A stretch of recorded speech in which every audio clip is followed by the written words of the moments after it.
Okay. All right. Well, for those of you who perhaps don't know me, I'm Susan Smith. I am Stitched by Susan. I am a YouTuber and a long arm quilter by passion. It's just a thing that I love to do, and particularly I love quilting free motion and what I call couch style quilts. So not very formal. Generally not very much custom work. It's just kind of all over designs, but I love to show that that can be beautiful and textural and gorgeous, and also that anybody can do it. I do think that it is honestly as easy to learn free motion quilting as it is to learn handwriting, and most of you learned that at some point in school, right? So many of the same skills apply. So today's project, well, maybe before I dive into the project, I should take just a minute for another credit. This one you can't really see because we don't have a camera on him, but lots of you know my husband, Mr. Producer. He's behind the scenes over here. Yeah, I'm sorry, you can't see him at all. But as you might imagine, it was a real project to take this whole show on the road. So we're working at a 13-foot frame and machine, and of course we've got people in the classroom, and we've got all these camera angles and things. So it was a real project to take that on the road and haul it from Washington State, where we live, to Texas. But here we are. Good times. Okay, that's the big credit. Let's for a minute look at something that I recently quilted, because it's just always fun to admire quilts. So this was last Friday's live and unscripted episode. I'm trying to think of the date. I think it was November 8th, if you're watching this as a replay and want to find it. And I believe the title is Warning, You're Gonna Want This for Christmas, or You're Gonna Wanna Make This for Christmas. But this pattern is Crimson Christmas by Krista Moser of The Quilted Life. So I actually did, I think, two casual sewing nights where I was piecing this quilt and had a camera on and invited people to join me and chatted about it a bunch. And then on Friday last week, I quilted it on air. So I will pass this around so you can have a feel of it, because it's kind of it's a cuddle fabric on the back, kind of velvety. And it's quilted with simple, straight, horizontal lines. And I used a mid to light gray thread. So I will pass it around and let all the audience feel it. Too bad you guys don't have feel-o-vision. And while they're doing that, I'm going to show you what today's project will be. Got several parts here going on. You guys are going to love this. Let me make sure I get it right side up. Look at this. Sunbonnet Sue. Little story behind this quilt, because I love quilts with a story. So many of them have stories.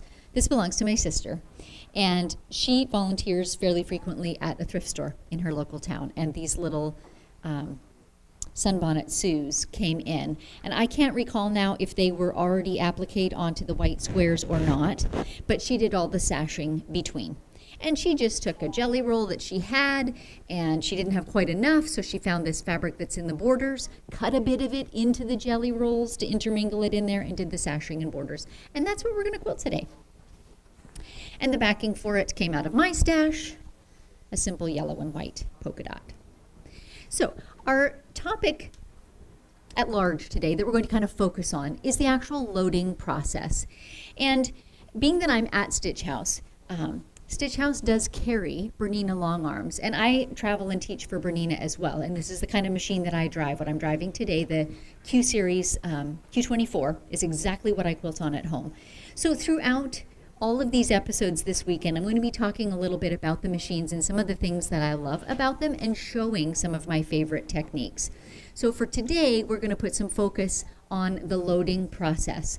And I'll say right at the outset a little bit of a disclaimer. The way that I load is not exactly the way your manual is going to suggest to you to load. So I want to be clear about that. This is Susan's way of loading. You may find another way that works better for you, that you figure out for yourself, or that you learn from watching someone else. I don't feel like there's a right way to load. My way focuses on efficiency. For 10 years, I've been quilting for clients, and sometimes I've done, 4, 5, 6, 8 quilts in a week, not with a computer, right? So speed has mattered to me. So I don't want to spend an hour loading a quilt when I could do it in 10 minutes. That makes a big difference. So my method is born of efficiency. So I'm going to try and move the bits. May I just set these on the front of your table for the moment? Thank you. And we're going to get started. Okay, and by the way, in my live and unscripted episodes, I like them to be interactive. So I will certainly be taking questions from the folks that are here in the audience, but also from those of you watching online. Feel free to ask questions, to chime in and join in. My husband, Mr. Producer, is putting some of them on the screen so all of you can enjoy them. And I will pause from time to time and he'll actually load the questions so that I can answer some of them. So for you in the audience, it's easy. You can just raise your hand and I'll acknowledge you and you can ask the question. For those that are watching online, if you would type a QQ in front of your question, then we can search them and pull them all up. All right, let's start talking about loading. So frequently, we need a seam in our quilts. Usually the fabric is not big enough, other than maybe for a baby quilt, and so there's a seam in it. Seams are, well, they can be tricky things. When I have my druthers, I like to load the seams horizontally. So the seam would run parallel with the bars of my long arm quilting machine, simply because it tends to lay smoother and flatter. If I load the seam vertically, like so, then I have to pay a little more attention because that tends to pull a wee bit tighter than the fabric that has no seams. However, for today's purposes, I'm going to load it that way so that I can show you some of the measures that I take to make that work, and also because my quilt is rectangular, as you see. So if I were to load it right side up, I would have more passes, more times I need to advance my quilt than if I load it this way. And because the design I'm quilting is non-directional, it doesn't make any difference to that design, why not load it more efficiently, right? So things that, again, there's not one right way. Your seam doesn't have to be horizontal. You need to weigh the factors in your quilt. If I had a client quilt and I saw that that seam was already really puckering, I would think twice about loading it vertically because that would be really hard to deal with. And I might decide to do the inefficient way of loading it right side up. Make sense? So I weigh those factors when I'm deciding which way am I going to load my backing, which way am I going to load my quilt. And sometimes I am quilting something that is directional. It has a right side up, in which case that might influence my thoughts on how to load too. But for today's purposes, we're going rectangular. Now, I've stitched this seam and it was a selvage. And I did about a 1/2 or 3/4 inch seam, and then I trimmed the selvage off. That's really important because a selvage does shrink more than your fabric too. So like when you wash and wear your quilt, it would get tight if you left that selvage in there. So I like to trim it off, and I like to press the seam open. That gives me the flattest possible result in my finished quilt. And then when I go to load, notice that here where my seam joins, see I've got a little jog there. It didn't quite match up. Doesn't really matter, but I do want one straight edge to begin my loading. So I'm going to use the other side where I know the edge is straight because I trimmed it so, and load from there. So here, if you're taking notes, this is another enormous efficiency in your loading process. You do not have to square a backing on all 4 sides to use my loading method, but you need one. Your beginning side must be straight. That being the case then, you'll notice as I load, I'm not going to even use the centering marks that are on my leaders. It's not going to matter to me whether it is in fact centered. I don't have to center my back.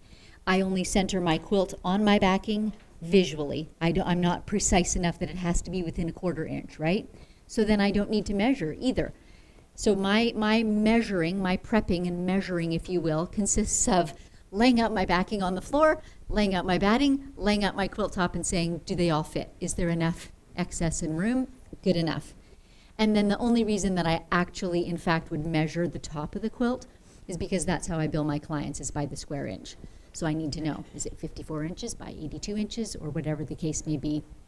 And I keep a little log in a little notebook, of those sizes. So that's what my prep consists of.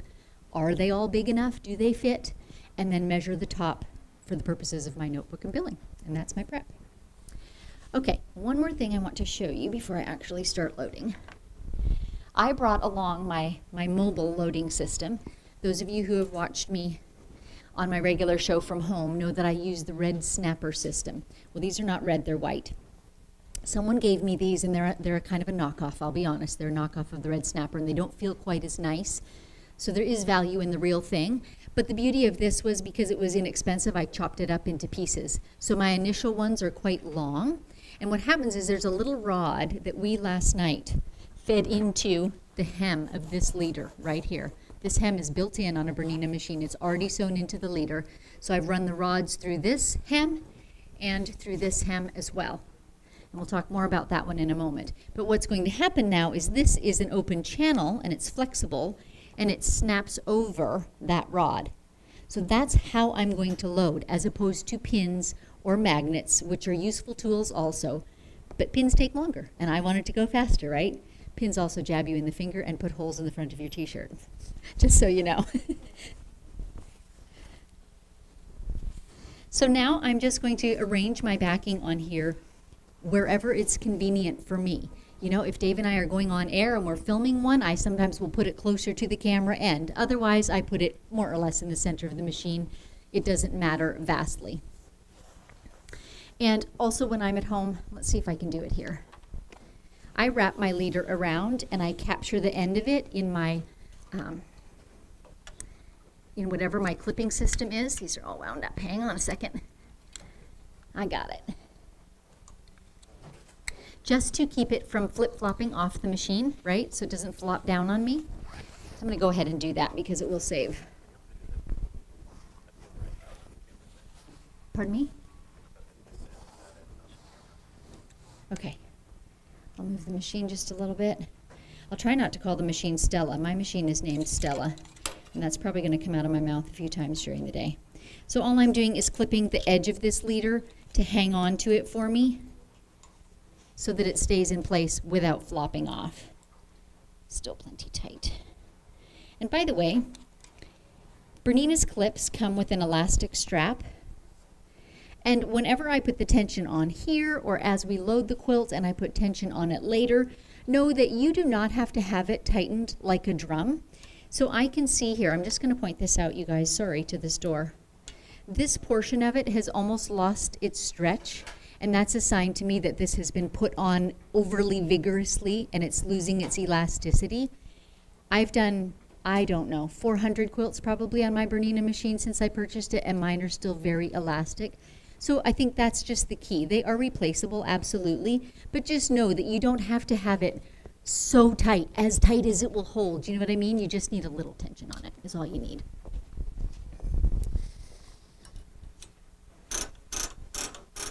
I'm going to put a tiny side note in here too. Maybe I should tell that a little later. We'll hang on to that step. This isn't my home system, right? So it is going to be a tiny bit different loading than I would do at home. It just is.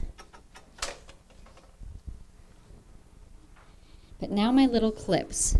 And if you guys want to come up and see this, you can. But as I get to doing that side, you'll have a pretty good view of it. But all I'm doing is lining up my one straight edge that's at the front here so it's straight with the leader, and I'm snapping this clip over top. And it's kind of tricky to get it started sometimes. And the way it kind of works for me is I get the fabric lined up, I make sure it's not overly tight or overly saggy, nice and smooth on there. I hold this with my left hand and it's almost a baste. You know, I just hold it on there and then snap, snap, snap, snap, snap. And I will tell you from experience, I can do this at home where all my familiar things are, and I can load a queen-sized quilt easily in 10 minutes. And if you've ever done it via pinning or measuring and squaring up your back, that can easily run into an hour or more. This is just kind of how my brain works. I love finding efficiencies.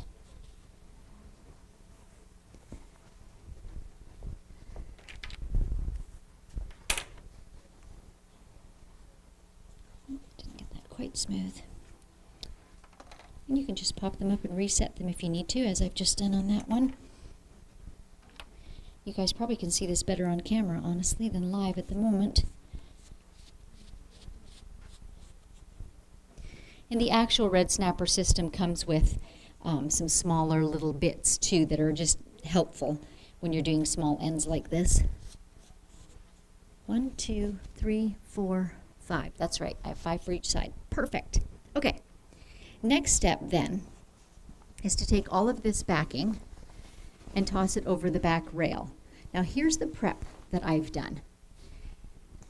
On Bernina machines, we have what they call a dead bar, or some brands will call it a leveler bar. Some people don't like calling it a dead bar. This bar is always fixed in that position, and you can imagine when your quilting area is here, that's what keeps everything flat and level, right? This is what you will not see in the Bernina manuals, is how I organize my leader, because I want it to flow off of my bar like that, or to pull onto my bar as I'm rolling up my finished quilt. How do I get my quilt backing snapped onto this side? Well, one way would be to lay it on the table. I've seen people do that, but I really struggled with getting my backing then to be flat and not to be stretched off to one side or the other. So my method has become, I take this leader, it's right under that bar, and then I flip it all the way over. And you'll see this come together as I load it and then flip it back off of there, and you'll see how it's perfectly positioned. And I figured that out by trial and error. There's no math here or anything like that. I just tried it different ways until it worked. So then over that rail I go with the rest of my backing.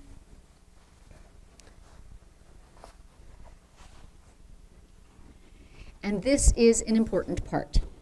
Remember that we have not centered our backing in any way, right? So how are we going to make sure that that backing stays flat and smooth and doesn't run to one side or the other? And I'm just putting a couple pins at this end because it's a little side note, but again, because I'm doing a mobile system here, I didn't have enough bars actually inside there to hold it all. It didn't go quite far enough. So I'm just pinning this end right to that canvas leader. And here's the critical part. I need to know that my backing, as it goes over this back rail, that it's running true to grain. And let me show you what it looks like when it's not. If I pull on this side even half an inch, can you see how I start getting these angled pulls? They show. That tells me it's not straight. If I were to go ahead and start rolling, my edge would also show me that it's not straight. It's not staying true to grain. Of course, if my edge wasn't cut straight, I might not know that, but in this case, my edge is salvaged, so it would become very obvious. So I take care to adjust that until it's pulling smooth and flat. And now I'm just going to start rolling this rail and rolling that backing up. This one, as it passes over the back bar, there's a bit of resistance because it's actually rolling against this canvas here. And that works in my favor. That helps keep it pulled, smooth, and flat. I have this seam in here. Remember, we talked about that earlier. So I took care to make my seam nice and flat. Nevertheless, there is still an extra layer here. So I'll have to watch for that, and I may smooth that out here and put a little more tension on it right where that seam is. I'll just watch as it's loading and adjust as needed. And I have to get behind camera to wind this up, or do we have the rail at the other side? We do. Okay, this is different because it's backwards to mine. So I'm just going to start winding it on. I need to take my both clips off the end, don't I? Sometimes it's difficult to both talk and work. There we go. And watch how as I begin to roll, it pulls on smoothly. And that is aided by the resistance, literally, of the fabric passing over that rail in the back. I've got my canvas leader hanging down far enough that I can see it, and I'll know when the edge of my backing is getting close. I'm also double checking here. There's a little bit of fullness forming where there were folds in the fabric, so I'm just going to give that a little bit of a tug on both sides. And one other thing I'm seeing that's I can show you a time saver for. See how there are fold lines in my backing fabric still. I never actually took an iron to this after it came off the bolt. So that fold line seems quite visible. So somewhere here in our prep today, Dave, did you see my spray bottle? I had it this morning. Okay, this is fun. Oh, here we go. Presto. Simply water, and I just do a light misting over this backing. I have not ironed a backing seriously in years. this crease won't utterly disappear, but it will relax enough that I'm not worried about it pulling up and forming creases when I start quilting. And so usually at home, I would actually walk around to the back of my machine when that backing is all hanging. I'll show you guys, see how there's some creases in there? Better to not have those. So just a light mist of water, and just in the 30 seconds that it takes me to load this, that will start visibly relaxing. And by the way, I love these spray bottles. I'll come around and show it a little bit. It's the kind, like hairdressers use them, and you pump them a couple times, and then it keeps spraying, so you pump, and it just keeps going, and it's really, really fine mist. They're lovely. You can find them everywhere. Okay, let's keep rolling. And I want to talk about one other Susan thing that I'm powerless to change here today. At home, I load my backing, this roll that I'm rolling on right here, I load it onto this lower bar. The reason I do that is because when I begin quilting my quilt, I prefer to just float my top, to just let it hang. However, this front needs securing, so I usually put magnets across this front that hold it in place, so I'll talk about them again when I get to that point. Just know that here, it's looking a little different than my usual live show because the backing is rolled onto this top rail. This is the Bernina method, if you will, that you'll find in your manual, and then they would be rolling the top of the quilt onto the lower rail and having it rolled snug, but I'm not going to roll mine, so we'll talk about that more as we get to it today. So again, making sure this is fully smooth all the way across. And then I'm walking around to the back of my machine with my little white-red snappers. Mr. Producer is urging me to watch the wires. We've got a sea of cables back here. Okay, here's what it looks like at the back. Here's the edge of my leader with my little rod inside of it. Can we see that on camera, Dave? The edge of my leader is right under here, so I'm just overlapping it a little.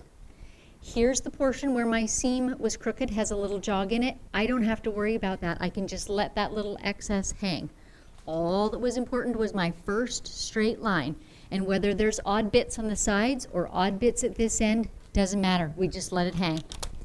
And now I run along and put my clips on.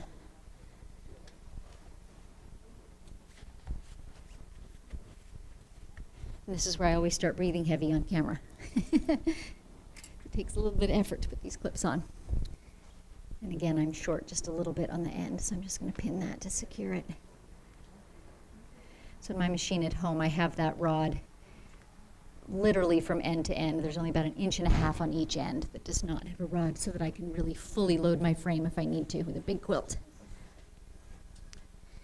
Now this, I believe, is a 13-foot frame. I have a 12-foot frame at home, and I recently did a 108-inch square quilt on my 12-foot frame. So that lets you know what sizes they can handle, and I had no trouble with that. So this is what Bernina calls the Pro frame, and it has this aluminum look as opposed to the Studio frame, which is the white one at the front there. So at different times throughout the 2-day session, you're welcome to ask us questions about those. And I'll show you a couple features of the Pro frame here in just a moment. I try not to puff on camera. There we go. Okay, so now watch as my backing flips over into the proper place.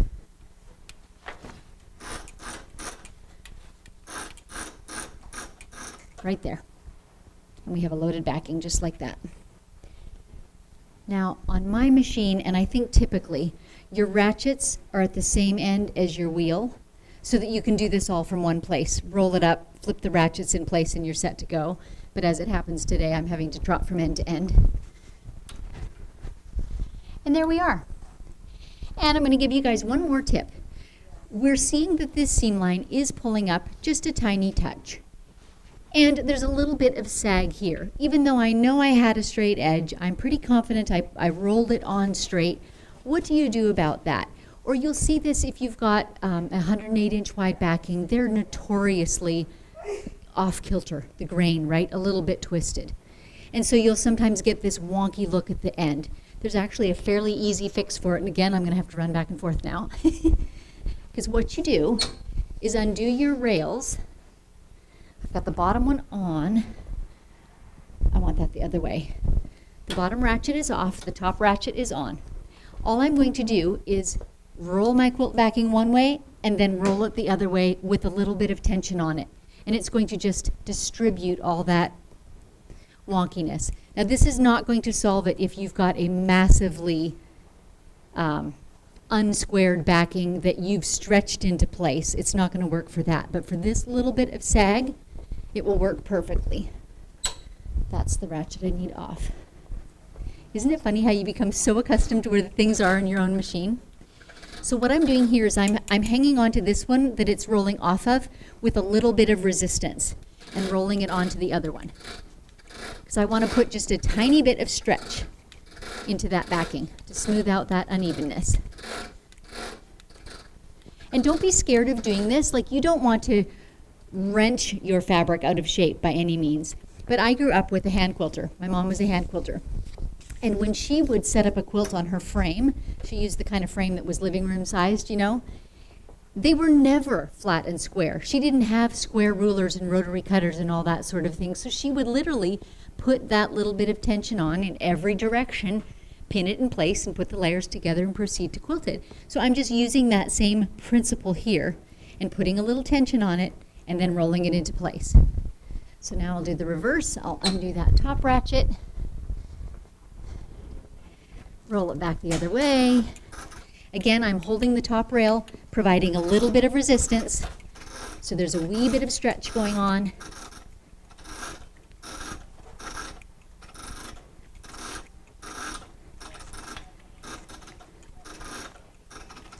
And there we are. And it's that much better, and that's all it took.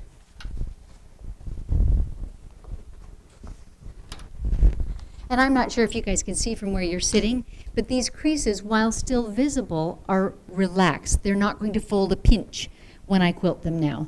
And as I quilt too, I tend to put, you know, every time I advance my quilt, I give a gentle tug to the sides. Like, all these little things that you can do that are precautionary, they all help.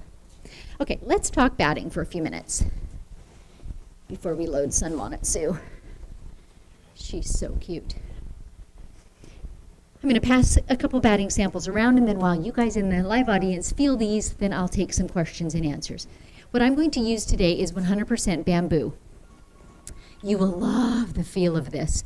And the brand that I use, which is Winline, it does come in two different weights, a 4-ounce weight and a 6-ounce weight. This is the 6, the heavier. I just love the feel of it, so I tend to use it for my own quilts and for my sisters because I love it. So I'll pass that around if you want to start, Phaedra. And then what's coming second is what we're going to use on this afternoon's project.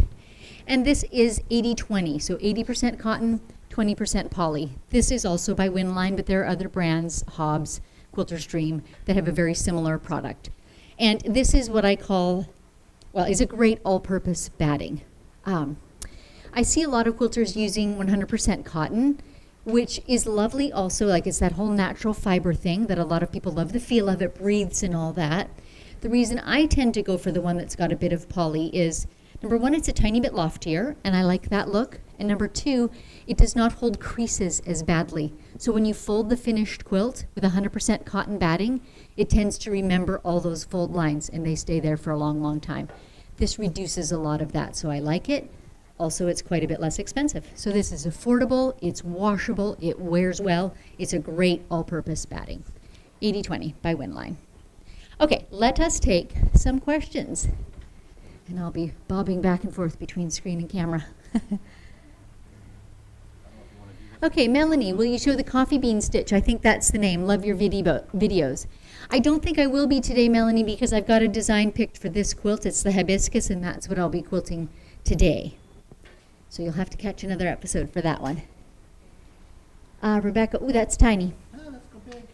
Hang on a second while Mr. Producer gets that big enough for me to read. Let's go over here again and do it again. There we go, Rebecca. I'll be quilting a friend's t-shirt quilt. She used heavy interfacing for the t-shirts and even included some blue jeans in the top. Should I use a jeans needle to quilt it? Is 40 weight thread okay? I think, yes, I would use a jeans needle. It's just a bit more robust, and you'll probably have better success with that. Be prepared to perhaps change out your needle or maybe even clean it with rubbing alcohol, depending on what type of stabilizer she used or interfacing. You know, there might be a little bit of residue that you should be able to just clean off it from time to time. But I have certainly quilted quilts that had denim top and bottom successfully, so it absolutely can be done. Have fun with that. And Lori, what is the brand name of your spray bottle? Oh gosh, it's department store variety. Magic Mister. But they come, I know you can get them in hairdressing supply places, but I think probably Target and any type of department store will have them. They're everywhere. Quilting shops have them too, honestly. Janice, where's the coffee? Janice, where is my coffee? Good question. I'll get someone on that. I'll get a man on that right away. Okay, anyone in the audience have questions? Yes. So the question is, have I ever used 80 weight thread? I have. I've even used 100 weight thread. They're super, super fine. 80 and 100 means finer, finer, finer than my typical 40 weight. I find that they don't work super well in the long arm if I want to go at any speed. So if you're doing an art quilt and you're doing something little and fine and you don't want tons of thread buildup, that's a really good choice because it's not a showy, thick thread. But to quilt an all-over design fairly fast, I get breakages. Certainly with the 100, but even with the 80. 60 is about my limit, personally. So, any other questions here in the room? I'm sorry? Do I use invisible thread? I certainly can. I don't love the look of it because to me it looks plasticky, and I've tried a couple brands and it's got even more shine than a polyester thread and looks a bit plasticky. So it's not my personal preference. But I can see its purposes when you have highly contrasting fabrics, maybe, right? So absolutely, it's a consideration and a possible choice. It's not a thing I do very much, so I don't have very much experience with it. Yes? When you pieced that, you left the salvages on? When I pieced the backing? When I pieced the backing, I did leave the salvages on when I sewed it. I just sewed a wider seam allowance, and I trimmed them off afterwards. But on the side, you left it. On the sides, the salvages still remain, correct. Because I need extra on the sides anyway to work on my quilt. So they'll get trimmed off the finished quilt, but I might as well have them on there to work with. So it's more difficult if you actually had a piece backing to work with it as a backing. Like if you have multiple seams and multiple piecings, is it more difficult? It is. You know, I have quite a few clients who love to use up all the bits that are on the front of the quilt, use them in the back, and I am certainly not opposed to that. It's troublesome if they don't know how to make that flat. So experienced sewists do, and then I have no problem with it. And sometimes some of the seams go vertically and some of them go horizontally, and I just work with it. It may involve that rolling back and forth a little. It does become problematic if your sewer does not know how to make them flat. You could make it flatter if you used a higher thread, use 60 weight on your backing, it would make it flatter. If I use 60 weight thread for piecing, you feel like that would make it flatter? Then to iron it, it will make it flatter. True. So there are quite a few things that go into achieving flat seams in a pieced backing. And you're mentioning thinner thread would be one of them. And I absolutely agree with that. I see a lot of clearly sewing machines that are pulling. It's usually the bottom layer they pull under faster. So you'll see it in borders, right? They'll be almost gathered on. And you see people piecing backings that way too, where the one side is about 2 inches longer than the other side, and it's been eased. You know, there's no puckers in it, but so it's a skill, and I have no problem with seams, but it certainly is a lot easier when they're well pieced than not. Okay, I would love if someone if someone would bring me like a half a cup of coffee. That would be great. Where did my bamboo backing? It's right behind you, Mary Ellen. Do you want to just give that a toss up here? And apparently there's one more question while that's coming. Lori, how do you have your scissors? How do you have your scissors around your neck? Actually, thanks for that. Fun little scissor story. At the moment they're in a lanyard, and these are by Kai, and it's a little pair of snips that hangs around my neck, and I wear these when I'm working quilt shows, which is very fun. But when I get to quilting, I'm going to show you guys what I do at home because it's so instinctive to me. There's a place on my machine that I keep them, and I'll show you that as we get going. Batting is so terrible for picking up little errant threads. And of course I've been traveling with this, so it's full of threads. Let's make sure I get it on the right way. I think that's wrong. So I'm remembering now that I'm laying my quilt. The length of the quilt is going from side to side on my frame, so I want my batting to be the same way. Got a dark blue thread on there. Go away.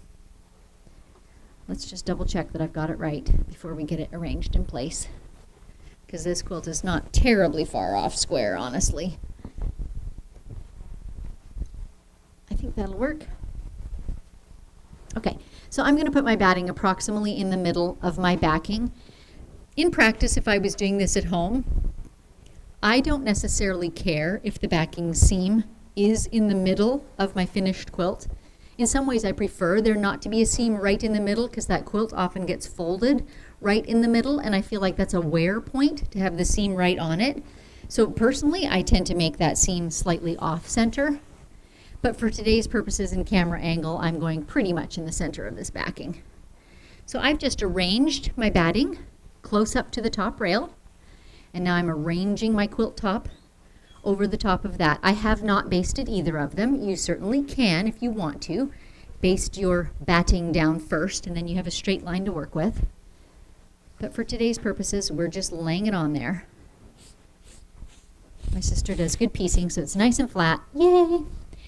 And I'm using an eggshell thread. I'll pull the machine forward so you can see it. It is by Isacord. It's a 100% poly, 40 weight thread. 0101 is the color. So it's an eggshell color, just a little off-white. And I have exactly the same thread in the bobbin. So let's talk about a couple machine features, just because we can. Working on a Bernina Q series, there are a few particular features that I love about my Bernina, and I've quilted on most of the major brands. I owned Gamel for a number of years, and they all have their own features, but these are some of the Bernina ones that I absolutely love. One is the buttons, and there are 2 on each handlebar, are programmable to whatever I want them to be. So I was able to come here this morning and know that I like my number 1 to be my start stop and my number 2 on the right hand to be my lock stitch. So I was able to, in 20 seconds, program this machine to match my machine at home, so that those instinctive pushes that I do are going to do the right thing and not the unexpected thing, right? So it just takes a jiffy to change it. You have lots of other choices. You can do needle up, down. You can do, let's see what some of the others are. You can do speeding up and slowing down if you're on manual mode. There's all kinds of things that you can program these buttons to do, and whatever's convenient for you, or if you're left-handed and you want it to be the opposite of mine, easy peasy. Did you have a question? I was just going to make a comment. Okay. That if you have multiple users using the Bernina, that you can actually go in and have settings. You can have user 1. For profiles, correct. Correct. Where they will easily remember what your settings are, and you can go to them at a moment's notice. So Kelly, who's asking this, has a business with his wife, and so the 2 of them perhaps have different preferences, right? And so they can easily choose what that will be. And you can actually do the same thing for different thread weights if you wish, and have specific tension settings or stitch length settings. And that's an easy thing to program too. You can even have your machine, as mine does. When I turn it on, it says, "Good morning, Susan." I mean, it doesn't say it out loud, but it comes across the screen. Okay, I was going to show you the scissors thing. The handlebars on the Bernina long arms are totally adjustable. So in, out, around, up, down, they're totally adjustable. So you can just crank them, but you can also open the clamp, which is how you're supposed to do it. So what I do on my long arm at home is I turn that clamp a little bit so that when I close it, oh, you turn it a little bit more. When I close it, the little opening in it becomes the perfect receptacle for my clips. I'm trying to do too many things at once here. Get it in the right place and close it. And my scissors live right there. And so that is just so instinctive for me. Grab my clips, throw them back. So I never wonder where they are, have to walk to the other end of my quilt to get them. They're just right there, super handy. And I'll add another tip too. These were given to me, so they're a very sharp, straight tip. But at home I have the same snips, but with a blunted and curved tip. I recommend the curve highly, because this little sharp tip, like, it is all too easy to get a little bit of fabric in there. So the blunt tip and the curved by Kai are my favorites. I don't know if they have them here at the store or not, but they are my favorites. Whoops. Got to forget, or got to remember, I can't adjust the camera side. So for those of you who are on camera, we'll be showing a head camera with a close-up of stitching, and you guys will see it on the screen as well. That's on my left handlebar. So I always have to do this little mental, okay, don't move the left handlebar. Because usually when I walk up to my machine, I'm just like, move the handlebars around a little bit till I get in today's groove, right? And then go on stitching. So today I don't want to adjust it. One more thing I'll talk about before we go on, and maybe we want the close-up camera for this one, Dave. What comes on a Bernina Q Series machine is this number 9 darning foot. A very slim profile, it's just a little hoop, a little circle. And you can see how easy it is to take the feet on and off. They simply clamp like that. But one of the cool things that I want to tell you about is that you can use these same feet at your Bernina sewing machine as long as they are spring-loaded. So this foot is interchangeable between a Bernina long arm, on a frame, on a sit-down, or indeed a Bernina sewing machine. All right, let's get basting. One of my stitch choices is a basting stitch. So are any of you familiar with what a stitch regulator does or doesn't do? Does everyone kind of, I'm not seeing all the nods, so I'm going to run through that a little bit then. A stitch regulator, you specify what size of stitch you want. In the case of the Bernina machine, it's how many stitches per inch you want, and that's a common one. So I'm going to say I'd like to get 10 stitches per inch. And there are 2 little tiny cameras in the foot plate that are watching the movement of my fabric. And when I'm moving along, the engine is going to speed up so that I'm still getting 10 stitches in every inch. And when I'm moving more slowly and carefully, the motor is going to slow way down so that I'm still achieving 10 stitches per inch. So that's what a stitch regulator does. Now what I'm going to do here first is I'm actually going to turn on a basting stitch, and I'm going to aim for 4 stitches per inch because I don't need a ton of stitches just to secure the top edges of my quilt. So I've got a 4 per inch basting stitch on. I'm going to pull up my bobbin thread, and this is key. I just saw a post last night actually on Facebook. Someone was in a long arming group, and they showed the back side of their quilt, and they were starting lines. And at the beginning of every line was this little gnarl of thread. And they said, what am I doing wrong? What am I doing wrong? Well, of course, what they're doing wrong is they're just pulling up to their spot and starting stitching, and that bottom thread tangles in those first 5 or 10 stitches. So whether you're working at your domestic sewing machine or your sit-down long arm or indeed your long arm on a frame, first thing you always do is hang on to the top thread, take 1 stitch, and grab that bobbin thread and pull it up. And now you're hanging on to both threads. Is that what we're seeing? Yes, we are. Now you're hanging on to both threads and you can stitch without getting that gnarl underneath. You have a question? Yes? Yes, how tight do you hold the thread once you pull it up? Only tight enough so that the machine can't pull it away. I usually wrap it around a finger or 2. Oh, I'm sorry. The question was, how tight do you hold the threads when they're pulled up? Simply tight enough so that the machine can't pull them away when I start stitching. So I'm not pulling them out continuously, just tight enough to hold them. And if you're at a domestic machine, I usually just push down on the bed of my machine just to anchor them right there. I like to take a few stitches in quick succession at the beginning. That kind of knots it. And I've got a trusty button programmed for taking 4 stitches, and it just goes stitch, stitch, stitch, stitch. And then off I go into my regular stitching. So here's my start stop. Those little red lights that you're seeing, that's my little cameras that are underneath. And I'm doing this basting stitching near the edge of the quilt within a 1/4 inch so that when the quilt is finished, the quilting process, and we want to go put the binding on, we don't have to undo that basting stitch. It just gets built right into the binding and is just one more layer of security. Yes, you have a question? So those 4 little stitches at the beginning, do you program? Is that a program thing? Patty's asking if the 4 little stitches that I took at the beginning are a programmed thing. So yes, again, different brands will have slightly different methods, but in the Bernina, you can, number 1, program the button to take a lock stitch, and number 2, tell it how many stitches you'd like it to take. So to me, 4 or 5 feels good. I don't feel like 2 or 3 is quite enough to make sure it doesn't come undone. I like that 4 or 5 lock stitch. Let me specify too, when I do a lock stitch, I don't want 5 stitches in the same hole, because all that's happening is my thread is twisting, twisting, twisting, and now I've got a knot, but still that whole knot could pull out. Does that make sense? So I try and take those 5 stitches like within a 1/16 or an 1/8 of an inch, but with some fabric between them, at least 1 thread or 2 between, and that's what achieves the lock stitch. So that's been really successful for me. Now here, I don't have anything holding my machine in a straight line. I'm just gauging it literally by my leaders that are at the back, my top edge of the quilt. I have visually made my quilt top as straight as I can. You may have other things going on. You may have the Q-matic system, which means you could engage a belt and it would hold your machine perfectly vertically. And in fact, I have that at home too, and I often use it. But you don't have to. I've not always had that, and I've used just gauging the top edge of my frame. I've known people who load their quilt so close to the top that they literally bump their machine against that back rail and just use that as that straight guideline, right? So there's any number of ways you can work that out depending on what machine you're sewing at. So whenever the red lights are on, that means my machine is going, it's engaged. And watch what happens. If I hold still, nothing happens, though the lights are on. As soon as I move, it's working to achieve that 4 stitches per inch. So this is important to know because when the lights are on, if you start moving, it will start stitching.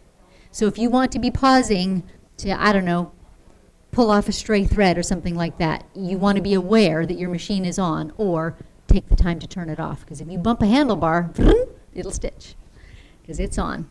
I'm going to change one more thing, and this is an easy one, just one touch of the screen, so that when I stop stitching, my needle stops down. Because I like that. Then my machine doesn't move. So that's always my preferred method, is to have my machine stop with the needle down.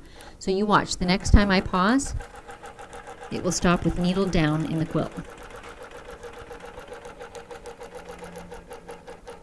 Here we are at the bottom. I'm going to do a few lock stitches just to secure that, moving just a hair, and there we stop with needle down. Cool, huh? Okay, now I'm going to reverse the way that I began, which was pulling up the bobbin thread. When you're working at a long arm on a frame, of course, you can't see the underneath to cut that bottom thread off. So either, you don't want to leave a tail either, because that will get caught underneath. You can't see it. So the best way is to grab the top thread, take one stitch. So we're kind of reversing what I did at the beginning. And again, I move my machine away. And now if I pull on those 2 top threads, I'm pulling up my bobbin thread in a loop. And I know this won't show on camera, so you might want to watch it on other episodes or try it for yourself. But now I've got 3 threads showing here. It's the top thread and a loop of the bobbin thread. And because I've tugged them, I've pulled up all that excess bobbin thread from below. And now if I snip close to the fabric, there's no tail underneath that I would inadvertently stitch in when I now begin stitching. And there's my bobbin thread loop that I cut off. That's it. Tuck my scissors back in their cubby hole. That just makes me happy. Okay, a few more things that I don't have here that I would typically have at home. One of them is I like to use edge clamps. By brand, they're by the Red Snappers, so they come with my snapper system, but they're long and slim clamps that I fit on this whole edge expanse that's exposed. I love those to secure the sides of my quilt because you're getting even pulling tension on that whole space. There are other brands, I'm not brand happy necessarily or stuck on one brand. There are other brands that do that same pulling, but the Red Snapper ones are really, really slim, and I like that. They have a very slim profile. However, the ones that come with the machine also are serviceable, and that's what we're going to use today. So that is simply these elastic cords with a clip. But you can see the disadvantage of this in that my pulling on the side fabric is this one place, right? And I'm going to put another clip on. So if you don't have much excess fabric here, you tend to get 2 pull points. So that's why I love the long clamp, but make do with what you've got for sure. But let me emphasize again, this is another place where you do not need a great bit of stretch on there. You just need it. It's almost just the weight of the clamp. You just need a gentle tension on there. Still have it too tight. So now it's sagging, so I'm just going to tug it a little bit, not very much. And you can see there's not a lot of pull on my edge fabric. Can you guys see from where you're sitting? There's not a lot of pull. It's just enough to keep it out flat. I just don't want it to pull in. So this is true of my whole quilting area now. My rails are not so tight that I could beat a drum, right? You will definitely run into thread tension issues if you have it tight like a drum. And this afternoon we'll be talking more about tension, so I'll elaborate on that again. But for today's purposes, just know that when you're loading, all the tension you need is enough to keep it flat. So it's quite gentle. That's all you need. And then the other thing that I do typically use at home is magnets on the front of my quilt. So the setup I've got here right now, we call this floating a quilt top, where it's not rolled up onto a roll at the front edge of the quilting frame. It's literally hanging and floating. That's how I do my quilts. Again, purposes of efficiency. It's faster to do it this way than to worry about getting it loaded straight onto a rail. So my batting floats as well. So this is why, again, when I work at home, I like to load my backing onto this lower rail so that I don't have multiple layers. Because as this rolled up, I've got multiple layers of fabric here now, and so that's thicker, and it's harder for a magnet to cling. Now, there are other solutions. You can purchase clamps, like a C-clamp, clamp, clamp, clamp. That will do the same thing. You could literally run a row of pins or a line of basting stitch along the front. That would establish the same purpose. But what we're going for is that all this area that we're going to be working in can't shift, right?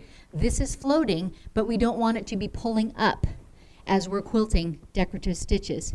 If it pulls up a 1/4 inch in this advance, and then I roll the quilt up and it pulls up a 1/4 inch in the next advance in the middle, I'm going to end up with a quilt that's got a big frown, right? So that's what I'm trying to avoid. I want all 4 sides to be well secured. Well, my basting has done my left, my top, and my right, but I've got to do something on this front edge. So for today, we're going to pin it, because pins is what I've got here. And this will work just fine. This is actually a good example. This is a magnetic bowl, and usually it would just stick right to that bar, but because I've got rolls of the leader and of the backing, that magnet doesn't want to stick. It's enough, I think, to hold the bowl there while I work. And I'm just going to put a few pins in. They don't have to even be super frequent. A few pins across the front so I know this center area of the quilt can't pull up while I'm working. Then I'm going to take a break for a beverage and to answer some questions, and then we're going to start quilting a pretty design. Oh yeah, and the coffee. So the question is if I use blue clamps, is that what you asked? I haven't, because I have the magnets, and they're literally magnetic bars that are 1 inch wide. They're literally shop magnets, like you'll see guys in a shop have tools on, or even women in a kitchen have knives on. They're just hardware store variety, and I just go clamp, clamp, clamp, nose to tail, all the way across the front.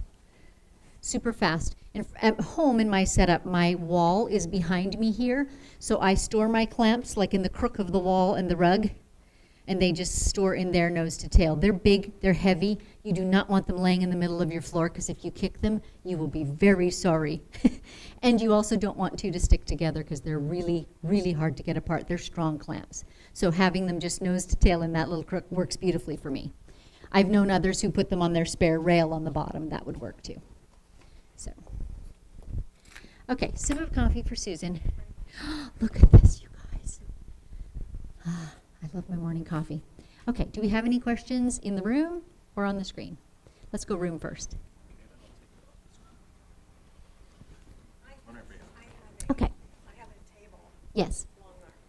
So a table long arm, yes. So how do you, is there an adjustable way to do it where it doesn't lay up?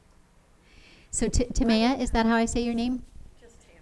Okay, just Tammy. So much easier. So Tammy works at a sit-down long arm on a table and wants to know what adjustments she can make to my loading system. And I'll be perfectly honest, Tammy, this is not going to help you a ton, because you have no way of holding tension on your whole working area at a sit-down device. So your focus is going to be getting those layers placed and then either pinning or glue basting or hand basting with big stitches to keep the layers, because you simply have no way to keep that tension on all 4 sides like I do at a long arm. I mean, I gotta be honest, that's the beauty of a long arm, is how fast and how easy it is to achieve that. You don't have to struggle with it throughout the quilt. Okay, any other questions on the floor?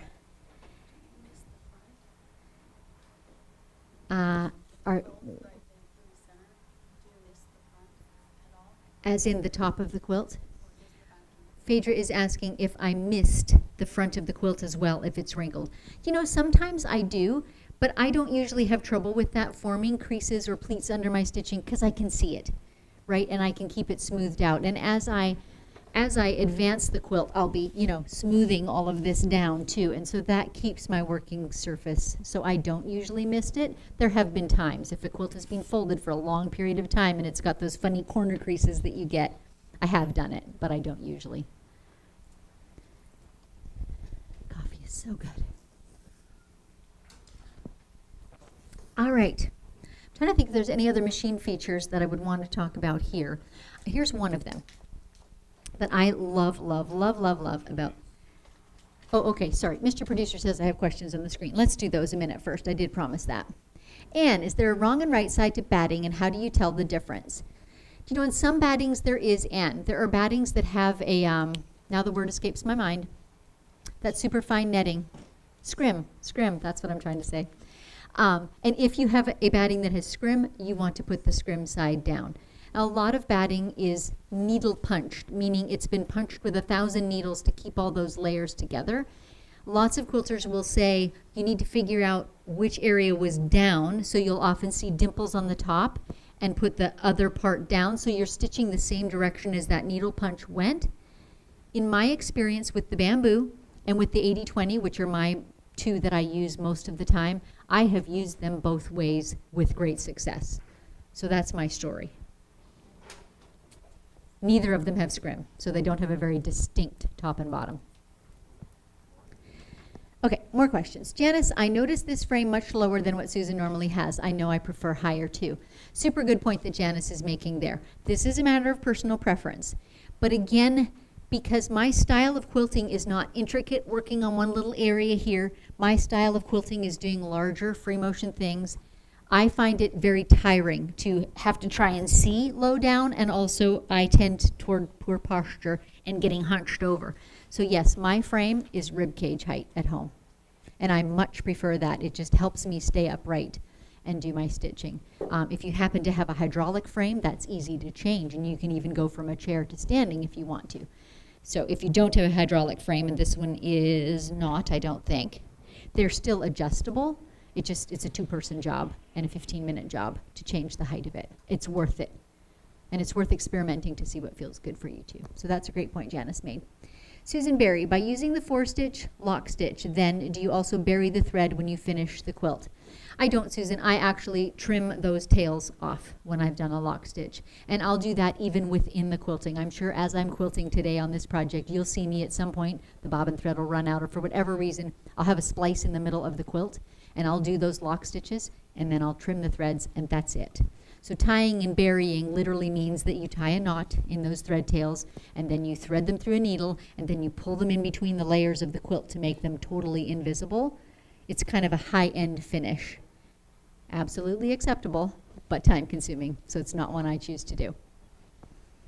Suzanne, would the magnetic clamps work on the Bernina Studio frame? Yes, they absolutely do. It is metal also. The only frame it won't work on is one that's wooden. Zarina, don't you have to pin and roll on the belly bar if not using the magnets? You absolutely don't have to, Zarina. You want to affix or stabilize this front edge in some way, and the way I did it was by running a row of pins through all the layers at this front edge so that it can't displace. C-clamps would work as well, but you don't have to roll it up onto another roller. It's an option, but you don't have to. Cindy, did you change which leader you have on your bottom rail at the front on your home machine? It's not so much that I changed which leader, Cindy, as I don't have a leader on this top rail on my machine at home, and I attach my backing to the leader that's on this lower rail. I just left this one off altogether. I just have a bare rail there.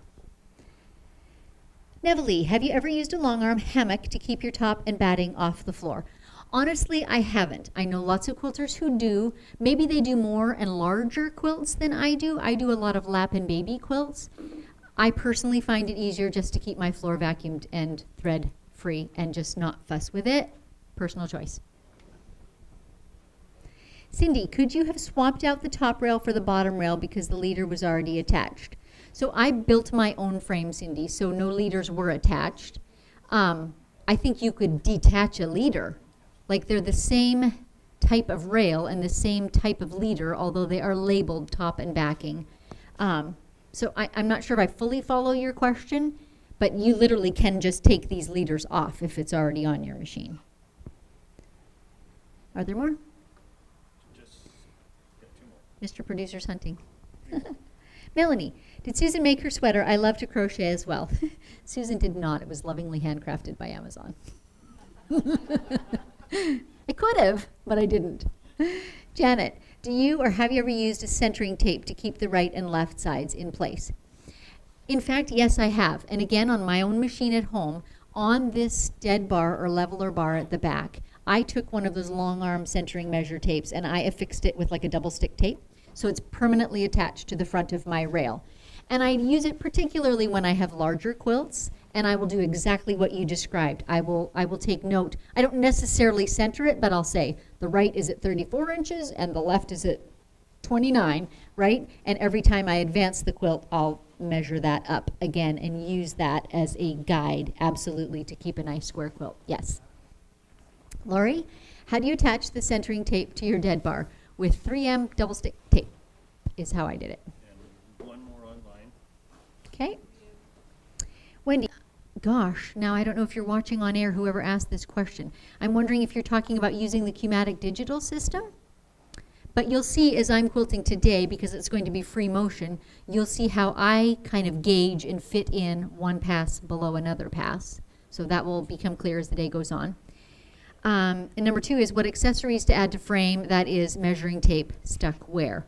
Well, in the case of my Bernina frame, I stuck my measuring tape right onto the aluminum leveler bar. It's flat, it has a flat area, so I just used 3M double stick tape and stuck it on there. I worked from the middle and just did it piece by piece by piece all the way out. I didn't try and do one long piece of tape because that could be really, really messy. And in terms of other accessories, I think the only things that I added were the red snappers for the loading system, and then they call them the E-edge clamps, also made by Red Snapper. That I still use these because what happens with the E-edge clamps is they're a long, slim bit that snaps onto your fabric, and they have a cord that kind of forms a V, but you've still got to put tension on that cord. So that's what this does. So I just use one of these and still attach tension to that cord. Can you think of anything else, Dave, that I've added to my machine? Left off this leader. And I think that's the only adjustments that I've made to my personal machine at home that I can think of. Okay. And I only have 1 more that came in response to the one that you said. Okay, there's another. Cindy, that's different. My leaders are different lengths depending on which rail they attach to. That's why I asked about switching the rails. You may be right about that, Cindy, and so I don't fully know the answer to you. All I know is that I just left the top one off. I don't think it's going to massively matter if a leader is 5 or 6 inches longer or shorter. I don't think massively. My opinion. Okay, there's that. One accessory you Here's how we cleanly the stuff underneath. accessory you mentioned. Oh, the red cup. The red solo cup. Good point. On my machine again, because it's my own machine, I glued a little magnetic bar onto the top of my machine right here, and then I have a pair of red solo cups with a magnet in between them. The reason for that is the cup sits always there for my little thread snips, and I can lift out the inner cup that doesn't have the magnet attached. I can just lift it out, empty it, drop it back in. So that's my thread disposal. And also I keep like my seam ripper stands in there, my purple air erasable marker stands in there. It's just a convenient way to keep things there. And I see there's a few pins on the top of this. They're going to fall off when I start quilting. I think that's all I've added. I mean, there is lots of accessories you can. For example, you can put another set of thread spools at the back. So if you might be doing decorative stitching with more than one thread, because the way this works with just the 2 setup is this is the one I'm using to stitch. This is the one I would use to thread my bobbin. And the bobbin winder is right on the side of my machine right here. And it can run at the same time. It is its own motor. So for a lot of my favorite threads, which are a lot, I have 2 matching spools. So I can just be winding a bobbin while I'm sewing. Now today I only brought one, so I'll have to stop and wind a bobbin when I need one, but I'll show you that process when we get to it. You can also add things like a horizontal spool holder that goes out to one side. So what happens with these is cones are wound and intended to unwind like this, right? A bit of a spiral. But certain spools are wound and they're intended to just pull off. So that would be a separate holder, and that's an accessory for the machine. Another thing that this one does have, and I don't even know how to use it, you guys, a laser pointer. See if I can make it go.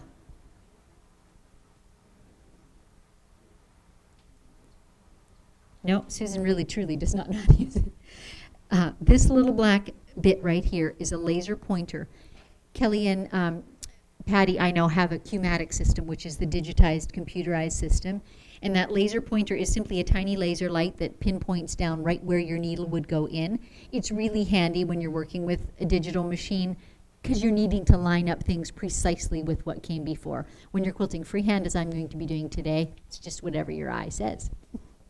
That's all you're doing.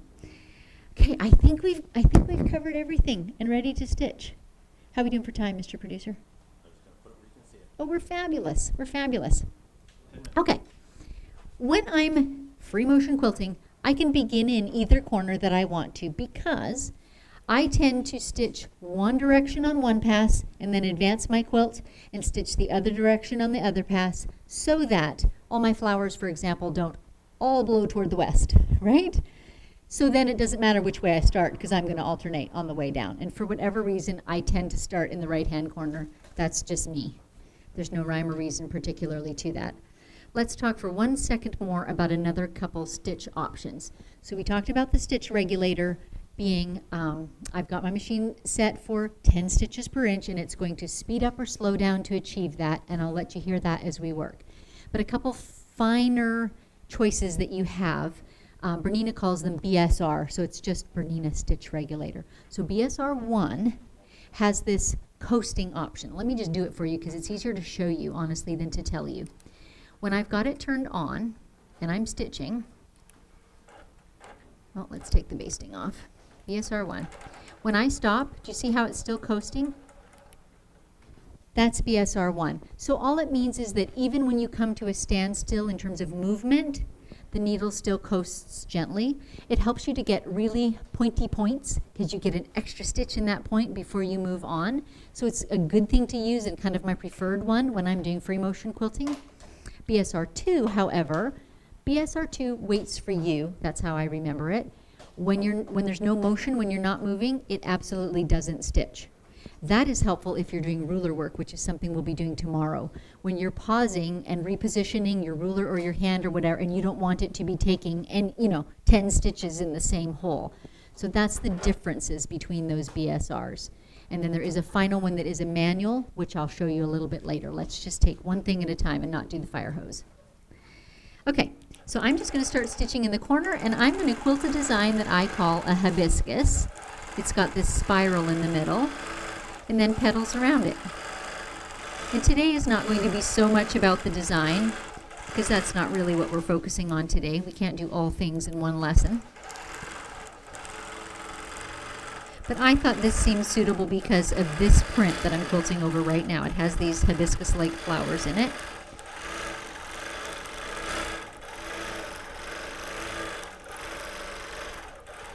So this is exactly Susan's type of quilting.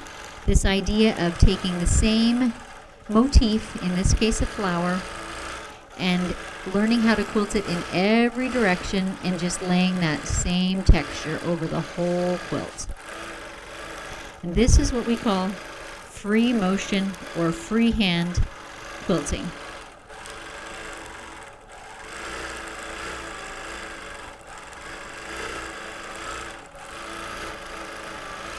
And while I quilt, because it is going to take a little bit of time to get across the quilt top, I'm going to talk to you just a smidge about a class that I offer. This is the kind of quilting that I absolutely love.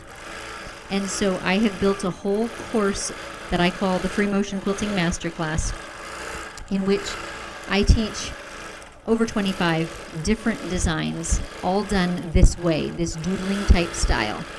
And also, that whole course has this huge focus on how you build the skill of control. And it kind of came from a story, a thing that happened to me. I live in Spokane, Washington, and we are fortunate enough to have a machine quilting guild.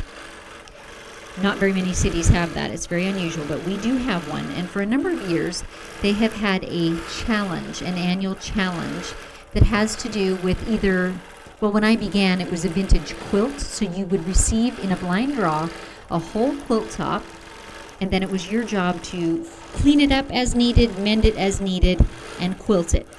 Well, this one particular year, I received instead pieces. Now I got to talk with my hands for a minute. I received pieces, vintage pieces. And there were 26 of them, and they were kind of parallelogram shaped, not very big. So not a whole quilt's worth, right? And I could make anything I wanted with that. And so I chose to arrange them in this diagonal fashion on some solid kind of iris colored fabric. And I had this whole vision in my head in January, and it has to be submitted in October. And I wanted all this diagonally emphasized quilting and all this intricate stuff that I saw in my head and knew I didn't have the skill set to quilt. So now I'll keep quilting while I talk now that my hands are done. So this course was kind of born out of that 8 or 9 months that I spent, like, how can I learn? How can I really up-level my control at my quilting machine so that I can do these intricate things that I see in my head? So various practice methods came out of that, and I literally was reading about golfers and basketball players and musicians, and how did they really buff up a skill, and how can I apply that to quilting? So that's what this was born out of.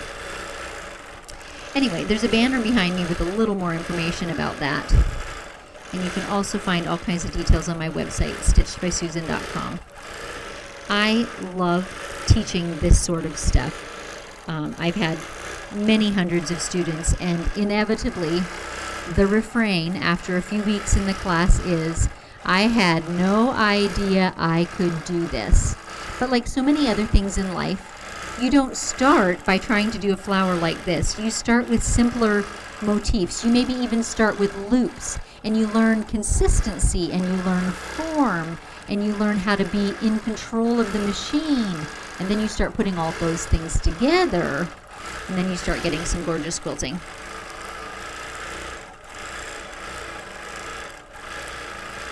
Okay, so a few things about today while I keep on quilting too. I'll keep puttering along on this quilt, probably over the lunch break. We're officially going to break for lunch from about 12:45 to 1:30. But we're going to go off air at 12 so that those of you in the room kind of get my undivided attention for a little while. So if you're watching this on the channel, know that you're going to miss a little bit of the quilting. You'll be okay, I promise. And for those of you in the room, feel free to ask any questions. I'll just keep quilting. You're welcome to come up to the machine and look over my shoulder and look at it close up and ask any questions you like about the quilting. And then this afternoon, this same quilt will be on the frame, and I'll still be working on it, but we're going to talk about some other things like stitch formation and tension and troubleshooting some of those things that can really plague quilters. And I mentioned earlier that we'll talk about the tension of the quilt sandwich as it's loaded. Dave, is there something I could do to lessen that popping? Is it just because I'm leaning into it? Okay. I apologize for the popping in the mic. Anyway, that's kind of going to be the topic this afternoon's session then, is tension and stitch formation, how to troubleshoot. And you notice that I don't specifically just say tension issues, because I do think that there's a lot of different factors that go into making pretty stitches. And a lot of them that we'll talk about, they apply as well to working at a sit-down machine or at a domestic sewing machine. So hopefully that will be really useful stuff for you.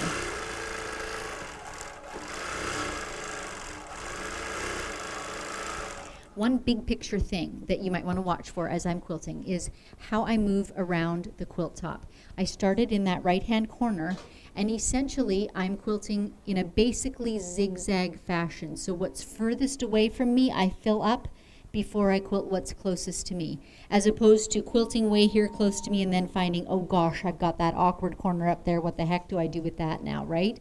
So this working diagonally helps you from getting painted in a weird corner and keeps you from getting your motifs all in a row. Like instead of just having flower, flower, flower, flower, flower right alongside the top in a row, now they're going to be organic just because of the way I'm approaching them. So it kills two birds with that one stone. So you'll be able to see that as I quilt, but that's how I'm moving around the top of it.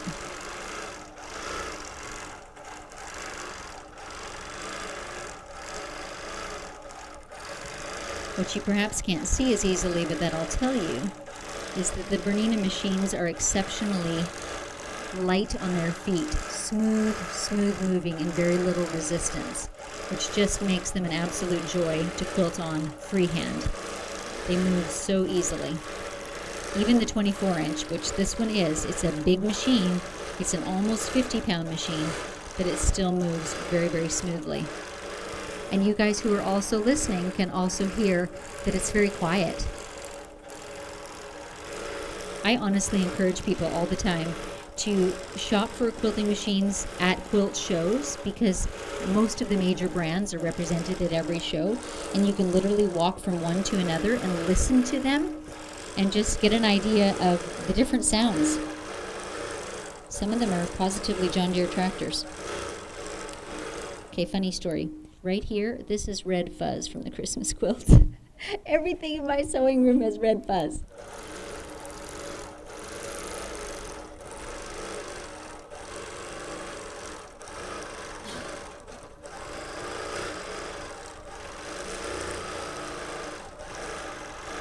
A kind of hot topic among quilters is, isn't it sort of sacrilege to do an edge-to-edge design over top of applique, which is what I'm doing today? And you be the judge and make the decision for your own quilts. But again, this kind of comes down to what is the time budget that I want to spend on a quilt? I know that I can create a gorgeous texture all over this quilt top, and I can quilt it in about 2 hours if I do a free motion quilting design like this one. I also know if I were to stitch in the ditch around every one of the Sunbonnet Sues and then add a little detail in their dress and then fill around all of that, suddenly my quilt, if I'm lucky, will take me 6 hours. What do I want to spend on it, and what's the result that I want to achieve? I mean, everybody gets to decide that for themselves, but I know me, I'm a proponent for get those quilts done and get using them, right? And this is beautiful and fast and efficient, and to me covers all the bases. But again, you'll get to see the whole thing finished, so you can be the judge and you can decide for your own projects.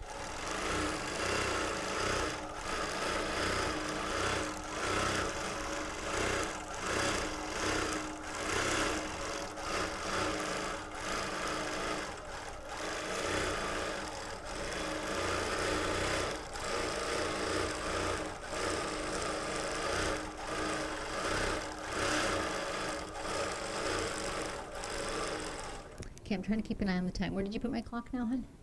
There. Oh, good. Okay, and Perfect. let's wrap up with some comments if we can, and then Sure, and I'll do my manual mode this afternoon. Okay, just trying to think things through in my head. All right, let's do a few comments from in the room if we've got some first, and then we'll do a few on screen, and then we're going to go off air, and we'll continue in here, and you guys can all cluster around the machine if you want to and have a closer look. Okay, any questions here? No? Okay, questions on air. Jennifer, what do you do if you get slack in your quilt sandwich while sewing? Well, the loading process helps to reduce that. If your backing is flat, and remember I rolled it back and forth to make sure I didn't have any sags. If your rails have just a little tension on them and your side clamps have a little tension on them, that should be taking care of it for you. If you're getting slack while you're quilting, think back to that loading process. Like maybe you could tighten your rails 1 notch, but that should have been taken care of with your loading. It honestly should have. Judy, do you have to remove the leader for good results if you use the backing rail for the quilt top? I think yes, because your magnets are apt to not stick. If you have multiple layers of that canvas leader, your magnets are apt to fall off and fall on your toe. It's not pretty. You're welcome to try it though. Different magnets may have different strengths. C, person's height influence throat depth choice. you went from 30 to 24-inch throat. Do you feel that improved, preventing leaning on the bar or sag? So I don't know, because my last machine, you're right, my last Gamble had a 30-inch, no, it had a 26-inch throat, actually. They do come in 30. Did it prevent leaning on the bar? I don't think leaning on the bar was ever really an issue for me, but I did know that it was difficult for me to quilt way out there at arm's length. That throat space is really nice when you're doing maybe custom quilting on a block, and like you can just finish that bit of ruler work because you've got that extra little bit of reach, even though it's not very comfortable. It's nice to have that space, but the 24-inch is already as big as I can quilt comfortably, edge to edge, right? It's hard to quilt at arm's reach. It just really is. I do think that your height absolutely influences the height of your machine. And so I think a short person could still probably work on a 24-inch machine if they have the machine a little lower. I guess it depends on arm length too. So all of those are factors. Again, a great reason for going to quilt shows and trying them out, because they will usually have multiple sizes that you can experiment with. Chris, if you remove the leader from the top rail, it's pretty much impossible to get the carpet tape off. I solved that by putting lawn chair webbing over the carpet tape. Super tip. Again, because I set up my own machine and knew what I wanted, I didn't ever put that tape on my top rail. So I do see your point on that. I mean, you probably could do something as simple as a cotton sleeve over it as well, too. That's just one simple layer of fabric, if indeed it came to that. But good tip. Judy, did you stitch a sample swatch before stitching on your quilt to make sure the stitches have the right tension, especially since you're using a different machine? I did not, Judy, but you know what? Pop back this afternoon and we'll talk about that one a little more when we talk about tension and stitch formation, and I'll talk to you guys about why you didn't see me stitch a swatch and how I can get away with that, time saver. That's it. That's it. Okay. Goodbye. So for the YouTube folks that are online, we're going to say goodbye now. We'll be back at 1:30 Central Time this afternoon. Same quilt will still be loaded, but a lot more talking about tension, stitch formation, threads, that sort of thing. So we'll see you then.